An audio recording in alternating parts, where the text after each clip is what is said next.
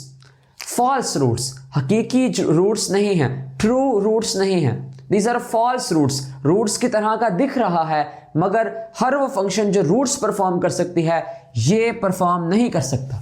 तो इसका फंक्शन क्या है? रॉयजॉइड का फंक्शन है पौधे को एंकर करके रखना। एंकर हम कहते हैं जमीन के अंदर गाड़ के रखना, धंसा के रखना। ये पौधे को एंकरेज या सपोर्ट प्रोवाइड करता है। राइजॉइड के बाद आगे अगर हम मूव करें, नेक्स्ट इज दी हेट्रोगेमी। ब्रायोफाइट से पहले आइसोगेमी हुआ करती थी। आइसोगेमी क्या है? आइसो कहते हैं वन को, गैमी कहते हैं गैमेट्स को। इससे पहले एक तरह के गैमेट्स बनते थे, लेकिन इसने हेट्रोगेमी की कंडीशन को अपने अंदर अपनाया। हेट्रोगेमी क्या है? मुख्तलिफ तरह के दो गैमेट्स बनना, दो डिफरेंट काइंड्स के गैमेट्स का बनना, दैट इज कॉल्ड हेट्रोगेमी। अब बात करें अगर मेल की और फीमेल की, तो मेल में जो गैमेट्स बनते हैं उन्हें हम नाम देते हैं स्पर्म्स का, फीमेल गैमेट्स को हम कहते हैं एग्स का। मेल गैमेट्स का दूसरा नाम है जी एंथीरोजॉइड्स, जो आपकी बुक में इस्तेमाल हुआ है। तो एंथीरोजॉइड या स्पर्म्स मेल गैमेट्स हैं, एग सेल फीमेल गैमेट है। अगर हम बात करें स्पर्म की, तो स्पर्म मोटाइल होते हैं। मोटाइल का मतलब बता दिया था आपको लास्ट लेक्चर में। मोटाइल कहते हैं मूवमेंट करने वाले को। ये मूव करते हैं कीमोटैक्सिस करते हुए फीमेल गैमेट यानी एग्स के पास जाते हैं और एग के साथ मिलकर फ्यूजन करके जाइगोट बना देते हैं, जो आगे एम्ब्रियो बनाता है। ये बात हम डिस्कस कर चुके हैं। तो स्पर्म्स मोटाइल होते हैं, एग्स नॉन मोटाइल होते हैं और इनके अंदर फूड होती है जो कि जाइगोट और एम्ब्रियो के लिए जरूरी होती है, ताकि पौधा अपनी डेवलपमेंट में इस फूड से एनर्जी हासिल कर सके। That's all for heterogamy. Next move करते हैं जी नेक्स्ट बोर्ड पे। सो स्टूडेंट्स, नेक्स्ट की अगर हम बात करें तो नेक्स्ट है हमारे पास गैमेट प्रोटेक्शन। इन्होंने क्या किया? हेट्रोगेमी के बाद दो मुख्तलिफ किस्म के गैमेट्स बनाने के बाद उनको प्रोटेक्ट करने के लिए कुछ खास किस्म के ऑर्गन्स बना लिए। वो क्या थे जी? मेल गैमेट प्रोटेक्शन के लिए मेल्स ने एक ऑर्गन बनाया, that organ is called antheridia. Antheridia क्या है? It is the male gamete protecting organ. Male के गैमेट्स यानी कि स्पर्म को प्रोटेक्ट करने वाला ऑर्गन जो है, that organ is called antheridia. Diagram में आपको दिख रहा है। फीमेल्स की बात करें तो फीमेल ने अपने गैमेट्स यानी एग सेल्स को प्रोटेक्ट करने के लिए जो ऑर्गन डेवलप किया वो था जी आर्चिगोनिया। आर्चिगोनिया वो ऑर्गन है जिसके अंदर फीमेल गैमेट या एग सेल बनेगा और इसके बाद यहीं पर इसको प्रोटेक्ट कर लिया जाएगा, प्रोटेक्शन प्रोवाइड कर दी जाएगी, हिफाजत कर ली जाएगी। नेक्स्ट पॉइंट है जी हमारे पास मल्टी सेलुलर एम्ब्रियो। एम्ब्रियो क्या है? जाइगोट से डेवलप होके बनने वाला स्ट्रक्चर जी एम्ब्रियो कहलाता है। एम्ब्रियो इनका कैसा होता है? नंबर 1, इनका एम्ब्रियो मल्टी सेलुलर होता है, यानी उसमें एक ज्यादा सेल होते हैं। नंबर 2, इनका एम्ब्रियो डिप्लॉयड होता है, यानी 2n होता है, उसमें नंबर ऑफ क्रोमोसोम डबल होते हैं। Number 3, third point is major point for their evolution and their adaptations.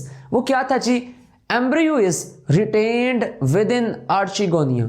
जब एम्ब्रियो बनता है, जब स्पर्म एग के साथ मिलता है, जाइगोट बनता है, जाइगोट डेवलप होके एम्ब्रियो में ट्रांसफर होता है, तो उस एम्ब्रियो को फीमेल प्रोटेक्टिव ऑर्गन यानी आर्चिगोनिया में रिजाइड करवा लिया जाता है, वहीं पर रिटेन करवा लिया जाता है। रिटेन कहते हैं रख लेने को, वहीं पर रख लिया जाता है, प्रोटेक्शन प्रोवाइड कर दी जाती है उसे आर्चिगोनिया की मदद से।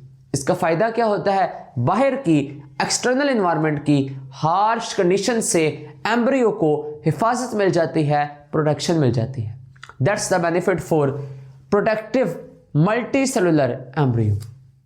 Last but not the least point की बात करें, जिसे हम डिटेल से डिस्कस भी कर चुके हैं, that is alternation of generation. Alternation of generation क्या है? एक ऐसा फिनोमेना, एक ऐसा प्रोसेस जिसमें दो जनरेशंस अल्टरनेट करती हैं, एक के बाद दूसरी आती है, दूसरी के बाद पहली आती है, तो that process is called alternation of generation.